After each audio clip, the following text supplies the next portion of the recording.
Amigos, y según el defensor del pueblo, la reforma de la seguridad social es la madre de todas las reformas. Y dictan 6 meses de prisión suspendida a Coronel de los Santos por agredir al defensor del pueblo. Amigos, y el expresidente Trump aceptó la nominación republicana con un discurso sumamente personal. Esto es Consulta Participativa, tu espacio, tu voz. Saben ustedes que transmitimos a través de Cablevisión, canales 26 de Claro, Altiz y 22 de Aster. Que estamos en todas las redes sociales. Estamos en nuestro canal de YouTube, Consulta Participativa, al que le pedimos que se suscriban y activen la campanita de notificaciones para que reciban todo el contenido de Consulta Participativa de manera directa.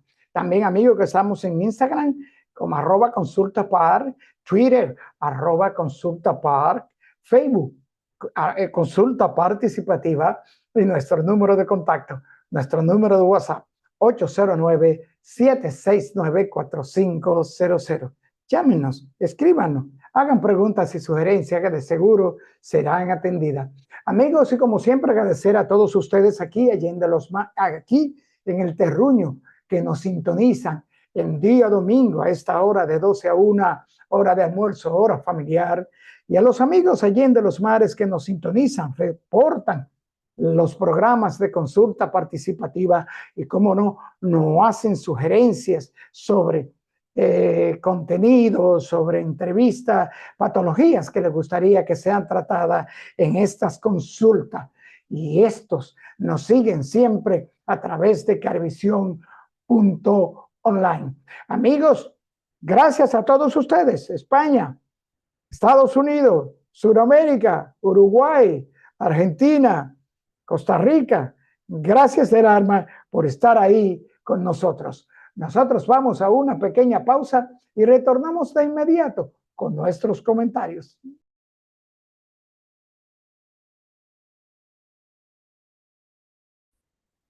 Amigos, y según datos compartidos por el defensor del pueblo, Pablo Ulloa, mientras otros países de América Latina dedican un 6% de su Producto Interno Bruto al gasto en salud, en República Dominicana apenas se invierte entre el 2.4 y el 2.8%. Esta situación conlleva que el gasto privado o gasto de bolsillo se eleve al 44.76%, según el defensor del pueblo, por lo que consideró imperativo realizar un pacto por la seguridad social que garantice una salud integral y pensiones dignas. El acceso a los servicios de salud es caro y resulta excluyente. Los medicamentos se han convertido en el gasto de bolsillo más importante de las familias, afirmó el defensor del pueblo en su discurso durante la presentación del segundo Congreso Bienal Derecho a la Salud y Seguridad Social.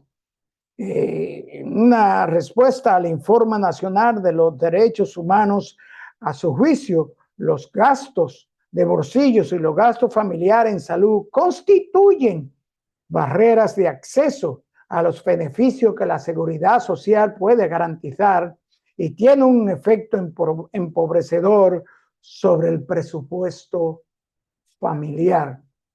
Qué interesante que el defensor del pueblo aborde el asunto de la salud, porque, amigos, realmente el copago ya no se aguanta, y he escuchado personas que es más conveniente tener un seguro subsidiado de salud que tener un régimen contributivo al plan básico de salud. Amigos, y a propósito del defensor del pueblo, la 9ª Sala Penal del Distrito Nacional dictó 6 meses de prisión suspendida contra la comandante del canódromo El Coco, Isabelita de los Santos Pérez, y también contra Geraldina de los Santos Peña y Marisol Vargas por la agresión física y verbal contra el defensor del pueblo. Los 3 miembros de la Dirección General de Seguridad de Tránsito y Terrestre, DGC, fueron halladas culpables de violencia contra el titular y el secretario general del órgano constitucional, Pablo Ulloa y Harold Modesto, respectivamente, y dos periodistas, en un hecho registrado en abril de 2022. En la misma sentencia, la jueza Milagros Ramírez declaró no culpable a Ronnie Recio Rosario y a Carlos Oliver Borque Paulino de la violencia que se ejerció contra los funcionarios y un fotógrafo y un periodista. La jueza motivó su decisión en que las víctimas, Pablo Ulloa y Harold Modesto, defensor del pueblo y secretario general de esa entidad, así como Lourdes Aponte, Jones y Richard Alberto Peña, recibieron curables en 10 días y se basó en lo que establecen los artículos 309 y 311 del Código Penal. Pero en abril de 2024, recordemos que la primera sala de la Corte de Apelación del Distrito Nacional ratificó una condena de 1 año de prisión a 12 de los acusados de este hecho, luego de haber sido hallados culpables de maltratar físicamente al titular del órgano constitucional y al secretario general Harold Modesto, así como a 2 trabajadores de los medios. El primer suplente del defensor del pueblo, Roberto Quiroz, dijo que aunque esperaban que se impusiera 2 años de prisión, que fue lo que pidieron los fiscales, de todo modo hay una condena y un mensaje a la obediencia a la ley y a las autoridades. Y señaló: ellos desconocieron la autoridad de defensor del pueblo bajo el entendido de que quienes estaban entrando allí eran un grupo visto como delincuente, personas que llegamos identificados, llegaron con chalecos, gorros y con logo del defensor del pueblo, sostuvo Quiroz. Nos preguntamos, ¿por qué prisión suspendida por agredir al defensor del pueblo, titular de un órgano constitucional? ¿Por qué suspendida? ¿Por qué a los otros participantes en la agresión se le dictó 1 año de prisión? Creemos firmemente en que la figura del defensor del pueblo tiene un rol importante y fundamental para el pueblo dominicano y que la figura del defensor del pueblo debe ser respetada al igual que se respetan los miembros y titulares de los órganos constitucionales de la nación. No entendimos el por qué suspendida. Amigos, y finalmente el expresidente Donald Trump aceptó la candidatura a la presidencia de los Estados Unidos y con un discurso muy personal, muy sosegado, dijo que trabajaría por la unidad de todos los estadounidenses. Amigos, hasta aquí nuestro comentario de hoy y les invitamos a que nos acompañen a nuestra consulta central, donde estaremos hablando con el doctor Alcibiades Ramírez, cardiólogo, internista, ecocardiografista. Volvemos en breve con nuestra consulta central.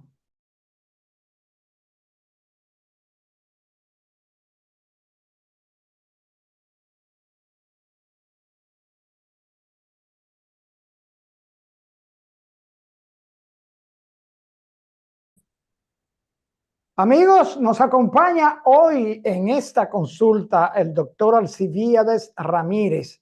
El doctor Ramírez, aparte de ser un excelente y gran colaborador de consulta participativa, es cardiólogo, internista, ecocardiografista.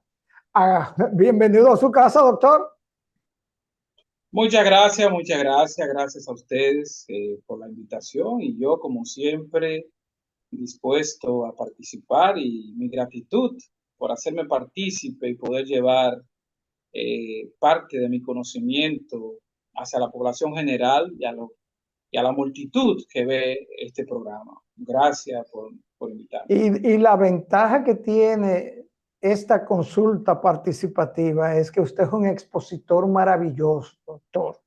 Y Gracias, usted le gracias. habla a los pacientes de una forma tan llana y clara que ciertamente los reportes en sus participaciones en consulta participativa ha sido de satisfacción y de los amigos sentirse debidamente orientados. Eso es así. Gracias, gracias, Ricardo. Creo que debe ser parte de la formación del profesional, no solamente hacer práctico su conocimiento, sino también tener la capacidad de transmitirlo. Si no logramos que nuestro paciente nos entienda lo que le explicamos en cuanto a su patología o manejo, en verdad él se va a tomar el medicamento, pero es como decimos a las ciegas, porque él no entiende. Yo soy de lo que creo que el responsable de la patología y de la enfermedad es el paciente. Hay que hacerlo partícipe y el éxito en la terapia es grande, muy grande cuando lo hacemos cómplice del manejo. Así es, así es. Doctor, pero vamos a arrancar, doctor. Insuficiencia cardíaca, fallas cardíacas, explíquenos. Fíjate, la insuficiencia cardíaca o falla cardíaca no es más que el producto final de la mayoría de las enfermedades cardiovasculares. Más bien es la meta, es el lugar donde nosotros, los que practicamos la cardiología o los médicos que hacemos medicina integral, no quisiéramos llegar. Es el producto final de múltiples patologías donde ya el corazón, como consecuencia, va a ser incapaz, va a ser insuficiente, de ahí la palabra insuficiencia, de bombear el volumen o gasto cardíaco minuto que requiere toda la economía o el cuerpo para abastecer sus necesidades, tanto metabólicas como de oxigenación. O sea, es el fallo del corazón como bomba para mantener un gasto cardíaco, para mantener una función vital del resto de los tejidos adecuados. A eso nos referimos, a la falla cardíaca, que puede ser por múltiples razones, que más adelante explicaríamos, pero sobre todo es la incompetencia, la incapacidad del corazón de mantener un bombeo adecuado de sangre al resto del cuerpo. Doctor, pero hay diferentes tipos de insuficiencia o fallas cardíacas. Sí, sí. La insuficiencia cardíaca, hay que recordar que la, la insuficiencia cardíaca, como yo particularmente digo, es la madre de la cardiología, es el centro, como acabé de decir hace unos minutos, es al estadio donde yo no quiero llegar. Se ha subdividido, se ha subclasificado para mejor entendimiento de varias formas, según la AJA, según otras clasificaciones, según las escuelas de cardiología, incluso para el manejo, según el estadio en que esté, se va a clasificar. Según en el ciclo cardíaco se va a clasificar, según al bombeo, que podemos clasificar la insuficiencia cardíaca con fracción de eyección conservada, o sea, son pacientes que ya tienen daños estructurales miocárdicos, un corazón gravemente lesionado, pero que aún así él mantiene un gasto cardíaco limítrofe o dentro del límite inferior de la normalidad. Entonces ya hablamos que el paciente tiene una insuficiencia cardíaca con gasto conservado. Hay otras fallas cardíacas que también llamamos a gasto alto, que se van a producir por ciertas patologías, por ejemplo, el hipertiroidismo, la anemia severa, te va a producir sintomatología y una falla cardíaca a gasto alto. También hay otros tipos de alteraciones cardíacas, tanto sistólica como diastólica, y dependiendo la etiología, también la vamos a clasificar. ¿De acuerdo? O sea que son múltiples las formas que tenemos para clasificar la falla cardíaca, sobre todo para mantener un lenguaje entre nosotros los médicos, porque a veces el paciente no entiende la clasificación. De estas fallas que usted menciona, doctor, la diastólica, sistólica, congestivas, agudas, la crónica, la insuficiencia cardíaca crónica, ¿es la insuficiencia que marca y señala la letalidad de la patología? Sí, sí, sí. Sabe que como consecuencia de muchas patologías, ya cuando hay una injuria miocárdica instaurada, que ya es irreversible, entonces podríamos estar hablando de que ya el paciente tiene una falla cardíaca o una insuficiencia cardíaca instaurada per se, ya que hay otras fallas cardíacas que son agudas, que pueden deberse a patologías que si son manejadas o tratadas adecuadamente en el momento adecuado, pueden ser transitorias. Una de ellas, por ejemplo, un paciente que hace un infarto agudo al miocardio, un infarto agudo al miocardio con lesión aguda de una cara de miocárdica importante, puede hacer una falla, caer el gasto cardíaco, el corazón, su capacidad de bombeo en poco tiempo. Pero que este paciente, yo pude hacer el diagnóstico precoz o temprano y estoy en el medio adecuado para el manejo, yo puedo restablecer mi paciente y volver a tener un paciente con una falla cardíaca adecuada. Por ejemplo, eh, me hizo el infarto agudo al miocardio, yo pude hacer la intervención del cateterismo cardíaco o la angioplastia coronaria percutánea, pude revascularizar o recanalizar la arteria responsable. Este paciente que estaba en una falla aguda puede revertir y volver a una función miocárdica adecuada o incluso normal. Otras causas, en mujeres, la miocardiopatía periparto. Las mujeres pueden hacer una miocardiopatía periparto, las mujeres embarazadas, periparto o posparto, después de un embarazo o durante el embarazo.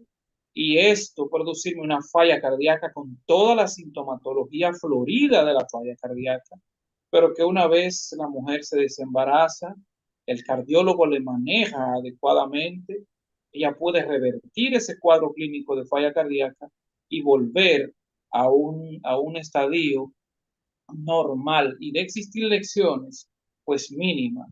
Otro es los pacientes que caen en cardiotoxicidad por el uso de ciertos agentes quimioterapéuticos. También pueden hacer una falla cardíaca transitoria si se maneja adecuadamente. Pero hay otros que de no existir un manejo adecuado o diagnóstico temprano o adecuado, pues ya se va a instaurar su falla cardíaca y esto quedaría de una forma crónica con manejo de falla cardíaca. Doctor, independientemente del tipo de la falla y del estadio de la falla, ¿es la sintomatología la misma? ¿Se presentan los mismos síntomas en el paciente, en la persona, independientemente del tipo y del estadio? Sí, sí, sí. La sintomatología de la falla o insuficiencia cardíaca va a ser la misma. Lo que tal vez va a variar es la forma en que se instaura. Por ejemplo, un paciente, importante recordar que la principal causa de insuficiencia cardíaca o falla cardíaca es la cardiopatía isquémica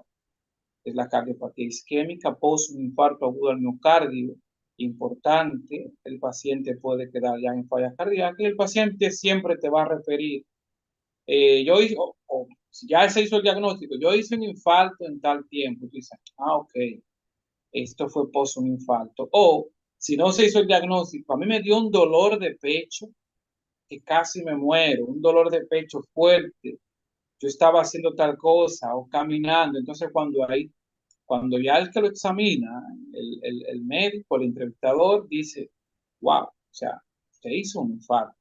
Que muchas personas hacen infarto agudo al miocardio y sin ser tratado médicamente sobreviven a ellos, pero ya quedan con lesiones permanentes.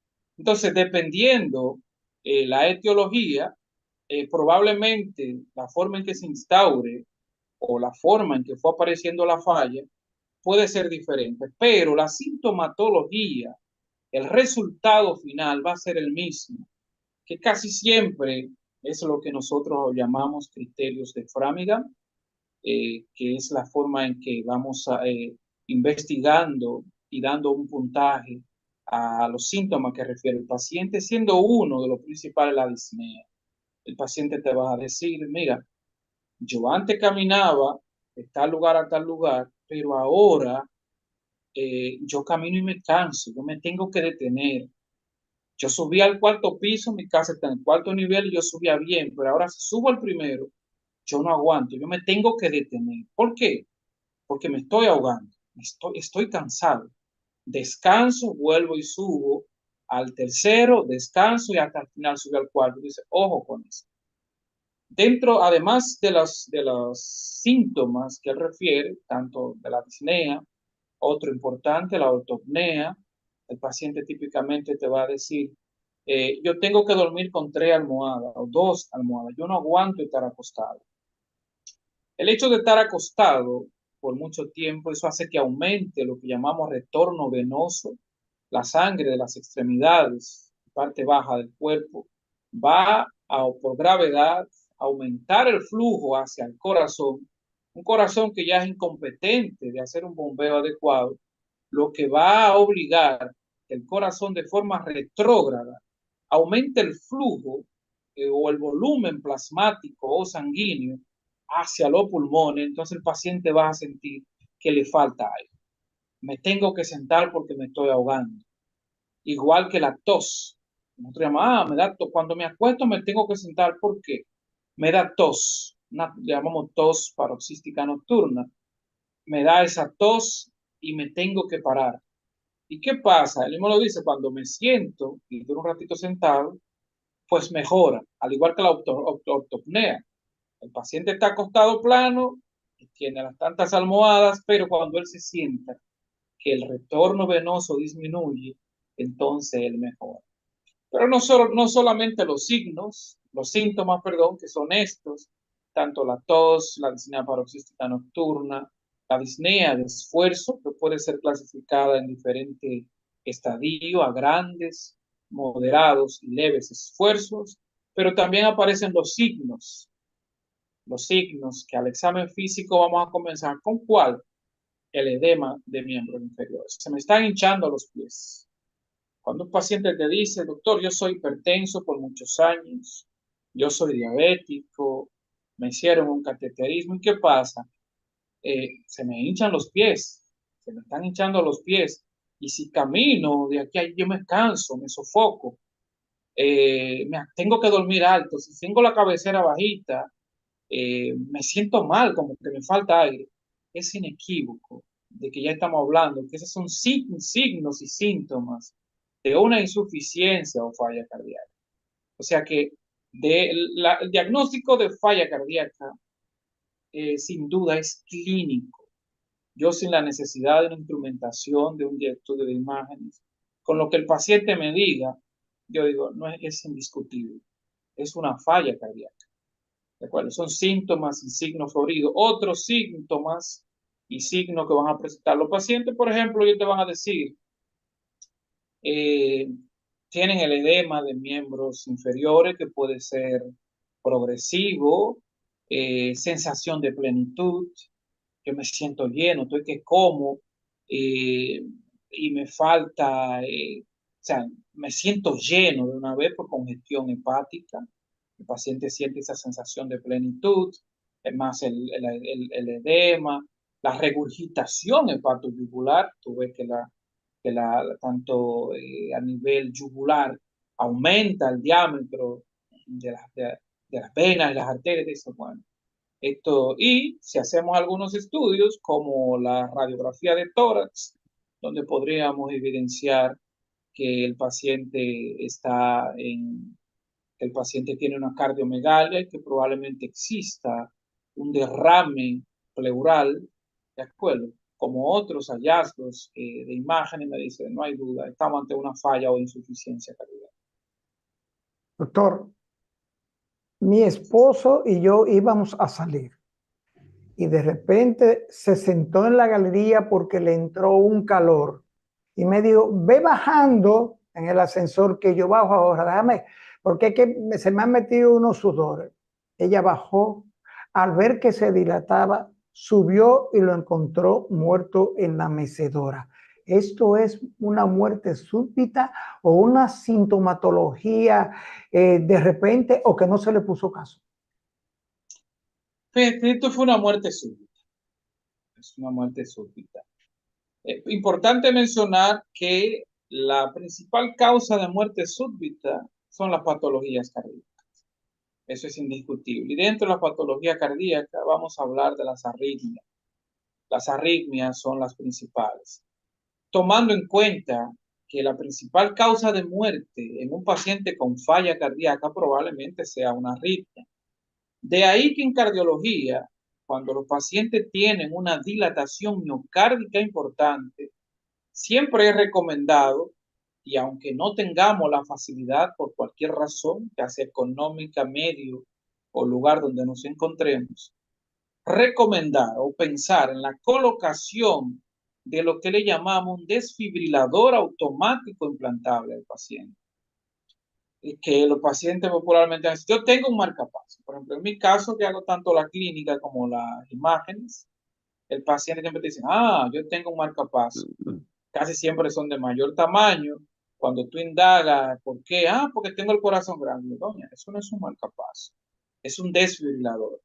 Ya que estos pacientes con miocardiopatía dilatada, casi siempre, la causa de su muerte es una arritmia ventricular. Las arritmias ventriculares son mortales. No todo el mundo y no en todos los medios tú vas a tener las herramientas y la forma de tratar adecuadamente una arritmia ventricular. Entonces, por eso a nuestros pacientes, cuando ya están en una miocardiopatía dilatada importante, disminución importante de la fracción de eyección, nosotros recomendamos, mira, lo adecuado sería colocarte lo que decimos en abreviatura un DAI, un desfibrilador automático implantable, porque sabemos que la consecuencia final de una falla cardíaca o de una miocardiopatía dilatada va a ser la arritmia ventricular, que va a ser la causa de la muerte o fallecimiento de este paciente. O sea que, entonces, una muerte súbita, en este caso que usted me acaba de mencionar, yo pudiera decir, probablemente tuviera dilatado, bueno, pero tuvo que haber hecho otros síntomas que me dieran luz de que el paciente está en falla. Hay que recordar también la miocardiopatía isquémica. La isquemia miocárdica es causa de muerte súbita, sobre todo cuando hay caras importantes. Y uno de los síntomas importantes en la isquemia miocárdica o el infarto agudo del miocardio es la diaforesis. El paciente se puede poner sudoroso, sobre todo en algunos pacientes, sobre todo en los diabéticos, ancianos, se ponen sudorosos, eh, pérdida de la fuerza, que te puede reflejar, incluso puede ser más florido que hasta el dolor torácico, que es lo que casi siempre nosotros esperamos que ocurra en el infarto agudo miocardio. Hay otro tipo de arritmia, las arritmias por sí, puede ser la arritmia, no necesariamente hay dolor, pero el paciente entra en arritmia cardíaca, esto va a disminuir el gasto cardíaco o un gasto cardíaco efectivo, y habrá manifestaciones como la diaforesis, la sudoración, la debilidad, y más sin embargo está en arritmia el paciente.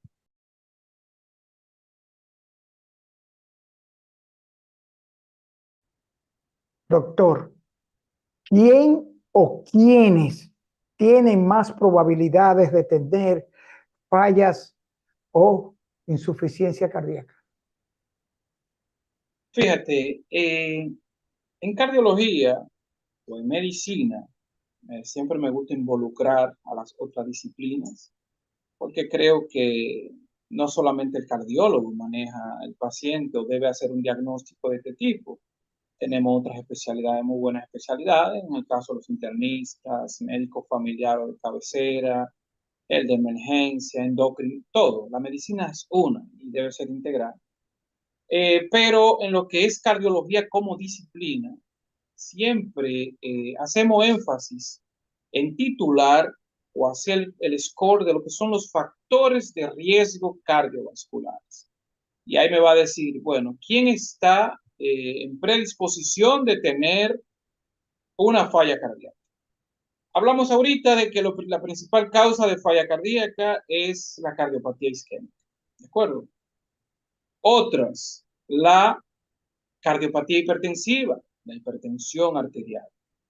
Durante un embarazo, la miocardiopatía periparto, tratamiento con quimioterapia, los agentes quimioterapéuticos, si no son bien monitorizados, pueden llevar a esto, ¿de acuerdo? Eh, Otras, las válvulopatías, las cardiopatías congénitas, que muchas veces no son diagnosticadas. Pacientes que tienen defecto congénito cardíaco, que no se hizo un diagnóstico temprano o que sí son diagnosticados, pero que ya no pueden recibir un manejo adecuado, en este caso quirúrgico. Posteriormente, dependiendo cuál sea la patología, vas a llevar a una dilatación miocárdica. Otras tantas de origen infeccioso, la miocarditis, las infiltrativas, o sea que hay múltiples causas. Entonces nosotros encasillamos y titulamos los factores de riesgo que me van a llevar a una enfermedad cardiovascular. Y vamos a tener los pacientes hipertensos. No hay duda que hay factores de riesgo biológico que hay que tomar en cuenta. La edad, por ejemplo, la edad se convierte en un factor de riesgo, pero hay otras enfermedades concomitantes, pacientes diabéticos que fuman, la dislipidemia, el sedentarismo, el tabaquismo, que para mí es el cuarto factor de riesgo, ¿de acuerdo? El estrés, obesidad, uso de sustancias, no solamente tabaco, ¿de acuerdo? No solamente tabaco, y todos estos factores de riesgo, entonces nosotros los titulamos, ¿no? Mira, tú tienes tantos factores de riesgo para una enfermedad cardiovascular. Este paciente o esta persona, en comparación a uno que no fuma, que no es diabético, que se ejercita, o sea, tiene más probabilidad de tener una enfermedad cardiovascular. Casi siempre, en este caso titulamos, bueno, será una enfermedad cardiovascular isquémica, un infarto agudo del miocardio. Pero ¿qué dijimos? La cardiopatía isquémica es la principal causa de falla cardíaca. ¿De acuerdo? Es la principal causa de deterioro de la función normal del corazón. Entonces, tener en cuenta estos factores de riesgo. Si ya lo conocemos, vamos a decir, mira, tu riesgo cardiovascular es tanto. Tu riesgo cardiovascular para una enfermedad de cualquier tipo, tanto isquémico y posterior falla, es tanto. Entonces, eso me permite a mí tener conocimiento de qué paciente probablemente, en comparación a otro, vaya a entrar en falla o enfermedad cardiovascular. Doctor, ¿y lo hereditario? Conocemos una familia que 6 miembros de esa misma familia, hermanos, han fallecido por problemas de insuficiencia y fallos cardíacos. ¿Es hereditaria esta patología? Hay entidades que sí pueden ser congénitas. Por ejemplo, tú me acabas de decir de que una familia y 6 han muerto de falla cardíaca. ¿Cómo pudo ser de falla renal? Entonces yo pregunto, ¿eran diabéticos? Hay que recordar que la diabetes es hereditaria. Eran diabéticos, ¿entienden? Eh, Dentro de su práctica eran hipertensos, que tiene un componente genético importante, ¿de acuerdo? Eh, Dislipidemia familiar. Hay familias que tienen tendencia a la dislipidemia, aumento del colesterol. Entonces, todo esto va a sumar lo que hablábamos anteriormente, factores de riesgo que predisponen. Ahora bien, hay otras entidades que también son hereditarias, que, que predisponen, por ejemplo, hay alteraciones, por ejemplo, para la miocardiopatía hipertrófica, es genético, hereditario, aunque no te va a producir per se una falla cardíaca de momento, pero es una predisposición a una muerte súbita, tanto por arritmia o un taponamiento al tracto de salida del ventrículo izquierdo, y es hereditaria. La canalopatía es una entidad que predispone a arritmia cardíaca y a muerte súbita. Y hay un componente genético. O sea, hay muchas patologías que sí tienen un gran peso genético y por ejemplo, cuando un miembro de tu familia tiene una muerte joven por un infarto agudo al miocardio, hay una predisposición familiar al infarto agudo al miocardio, a patologías isquémicas tempranas, porque ya hubo, por ejemplo, a 30 años, le dio un infarto al hijo. Bueno, pues los hermanos tienen alto factor de riesgo en comparación a otros que no tengan un hermano igual. O sea que hay muchos factores que pueden ser Doctor, que predisponen a esto y son genéticos. decíamos fuera del aire que le hemos dado seguimiento, le damos seguimiento y hemos visto su ponencia en congresos y la ecocardiografía, decíamos que es el principal auxiliar, si así se puede decir, del cardiólogo en lo referente a diagnóstico. Díganos, doctor, ¿qué tan importante es la ecocardiografía para el diagnóstico de patologías cardíacas, de fallos cardíacos? Fíjate, con la llegada de la ecocardiografía y la forma del médico adquirir el estudio, ha revolucionado la cardiología. Con la ecocardiografía, recordar que con el ecocardiograma lo que utilizamos es el ultrasonido en tiempo real. Yo puedo medir con exactitud o evaluar la condición en el momento de mi paciente. Recordar que la falla cardíaca no es más que la disminución o pérdida de la capacidad del corazón de mantener un volumen de sangre adecuado para suplir el resto del cuerpo, pero que yo en el ecocardiograma yo puedo medir ese volumen. Por eso en cardiología nosotros damos un número, es muy bueno. Mi número de bombeo es de tanto a tanto. Debe ser de 51 en adelante, debe ser de 53 en adelante. Pero ahora resulta que mi paciente tiene 30. Yo digo, disminuyó. Se está bombeando de una forma, una depresión moderada del bombeo cardíaco. Pero no solamente puedo medir la capacidad de eyección o bombeo del corazón, sino que también puedo ver la causa. Ahí yo voy a medir las cavidades cardíacas, sobre todo el ventrículo izquierdo, que es el que es el responsable del bombeo del flujo sanguíneo hacia el resto del cuerpo. Puedo evaluar mi anatomía valvular, puedo observar si hay defectos congénitos, puedo observar cómo está mi cavidad de derecha, si hay hipertensión pulmonar, si me involucra el pulmón. O sea, la ecocardiografía ya para hacer el diagnóstico por la múltiple ventaja que te ofrece, tanto funcional como estructural, se convierte en el gold standard para el manejo del paciente en falla y el diagnóstico.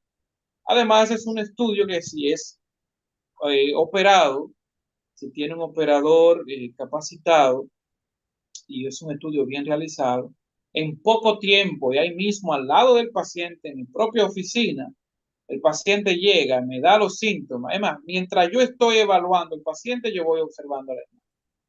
Y ya en minutos yo puedo decir, se trata de una falla cardíaca. Decirle, mira, el problema es que tu válvula está en esto.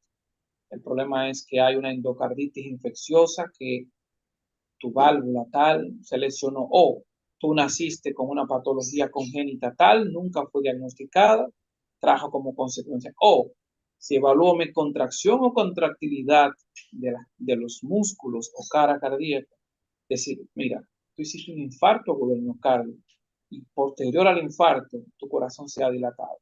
O sea, es una herramienta básica que si yo tengo el médico que tiene la facilidad de tenerlo en su oficina o tener acceso rápido a la técnica, su diagnóstico es preciso y rápido. Y paciente que en poco tiempo va experimentando en el vida. Doctor, pero tenemos entendido que hay muchos tipos de ecocardiograma, transtorácico, transesofágico, de esfuerzo, de estrés farmacológico, de contraste, el ecocardiograma strain. ¿Cómo saber qué tipo de estudio ecocardiográfico hacerle al paciente que llega a su gabinete, a su consultorio? Fíjate, la técnica a emplear en este caso de que yo quiero hacer el diagnóstico de una falla cardíaca es el eco simple, como me dicen los pacientes. No, un eco normal es el ecocardiograma transtorácico, porque con el ecocardiograma transtorácico ya yo puedo evaluar el tamaño de mis cavidades, la función o fracción de eyección, veo mi estructura anatómica normal. Las otras técnicas ecocardiográficas, una vez tú hayas tenido un ecocardiograma transtorácico, haya observado una patología, ya su médico de seguimiento, dado el caso no sea el que lo opera, el operador de la técnica, va a sugerirlo. O sea, tienen indicaciones específicas. Por ejemplo, yo tengo un paciente que, bueno, tiene falla cardíaca o me está presentando sintomatología de falla cardíaca, pero ahora resulta que cuando yo hago el ecocardiograma, tiene una estenosis valvular mitral severa y probablemente sea un paciente recuperable. Entonces yo digo, fíjate, este paciente tiene criterio quirúrgico y yo creo que todo su problema es esta válvula y esta válvula es reemplazable. Entonces yo digo, vamos a realizarle un ecocardiograma transesofágico, que es como una endoscopía, donde vamos a penetrar una sonda por la boca y nos va a permitir un acercamiento y una precisión más exacta de la anatomía y diámetro de apertura de esa válvula. Entonces, para yo tener un mayor criterio de si opero o no al paciente. O pienso, mira, este paciente yo creo que tiene una endocarditis infecciosa, entonces la indicación más certera sería un transesofágico. O por la dilatación, yo creo que tiene, por ejemplo, una arritmia, pero yo quiero revertir a un ritmo sinusal. Reúne las condiciones para revertir a un ritmo sinusal. Entonces yo tomo la decisión, vamos a hacerle un ecocardiograma transesofágico, descartemos que haya trombo en las cavidades cardíacas y luego vamos a revertir.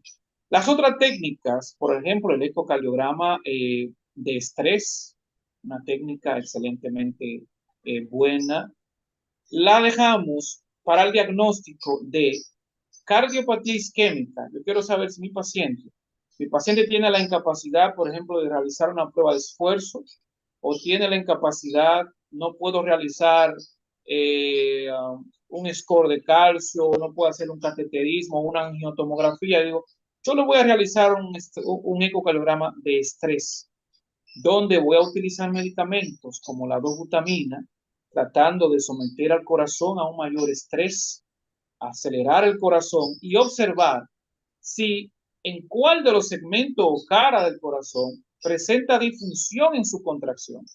Entonces ya estaremos hablando de la utilidad de un ecocardiograma de estrés, pero también ya mi paciente tuvo datos de isquemia y una vez yo inicio a hacer el ecocardiograma de estrés, digo, mira, esa cara se queda, no hay duda que es isquémica. Ahora yo voy a evaluar viabilidad miocárdica.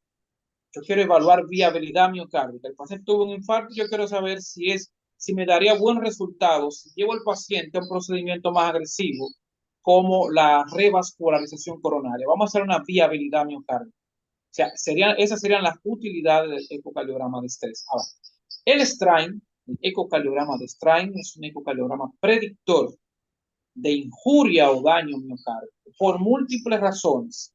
Mucha gente cree que es solo por quimioterapia, pero en pacientes diabéticos, pacientes hipertensos, miocardiopatía hipertrofia, enfermedad miocárdica infiltrativa, yo quiero ver si mi corazón ha recibido, si ese músculo ha recibido una injuria, más allá de lo que yo puedo ver en el ecocardiograma transtorácico o normal. Yo digo, vamos a hacerle un ecocardiograma de estrés.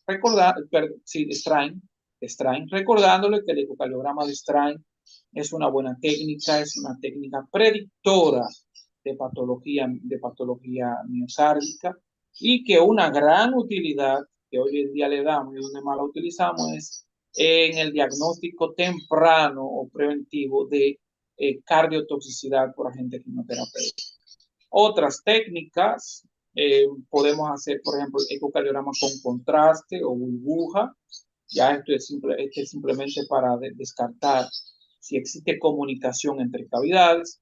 Pero para falla cardíaca, de forma inmediata, para hacer un diagnóstico, y salvo la utilidad de una de estas técnicas mencionadas por hallazgo fortuito o que reúnan la condición, pediría otra de las otras técnicas. El ecocardiograma transtorácico es la técnica ideal para el diagnóstico de la función mental.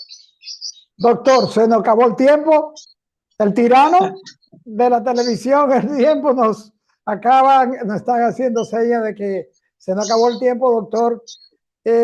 Darle las gracias profundas por estar con nosotros, doctor, pero dígale brevemente a nuestros amigos de consulta dónde pueden contactar al doctor Alcibiades Ramírez.